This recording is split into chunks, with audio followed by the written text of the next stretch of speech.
Chi parla in napoletano è un cafone. Lo sai che chi dice questa frase si sta autocriticando? Perché cafone è una parola che l'italiano ha preso dal dialetto napoletano. Chi vorrà sapere? E tu? La Crusca parla chiaro, il termine cafone nasce nei dialetti meridionali e solo dopo l'unità si è esteso a tutta l'Italia. All'inizio la parola indicava semplicemente i contadini che arrivavano in città e non era un insulto, soltanto col tempo ha assunto il significato che conosciamo noi oggi, e cioè quello di persona rozza e maleducata. Ma dove nasce esattamente questa parola? Prima di scoprire le 3 teorie più affascinanti sulla sua origine, se ti piace conoscere curiosità come questa e vuoi supportarmi, clicca segui il profilo. Secondo una prima teoria, gli abitanti delle campagne, quando si recavano qui a Napoli per le fiere e i mercati, non essendo abituati al caos cittadino e per evitare di perdersi, si legavano tra di loro con una fune. Gli altri, vedendoli, li chiamavano in dialetto Kil Cafun, cioè quelli con la fune, che poi diventa semplicemente Cafun. Un'altra teoria fa risalire l'origine del termine al centurione romano Cafo,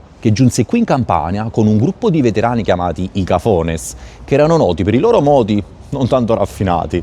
Secondo altri studiosi, invece, il termine deriverebbe dal greco kakofonos, che significa colui che parla male, in riferimento alla scarsa istruzione dei contadini. Quale che sia la verità, una cosa è certa: questa parola nasce nei dialetti del sud ed è poi entrata nella lingua italiana. Quindi, se qualcuno ti dice parli napoletano? Sei un cafone. Tu rispondi dicendo bello, guarda che stai usando una parola del nostro dialetto. E tu che ne pensi? Scrivimelo nei commenti.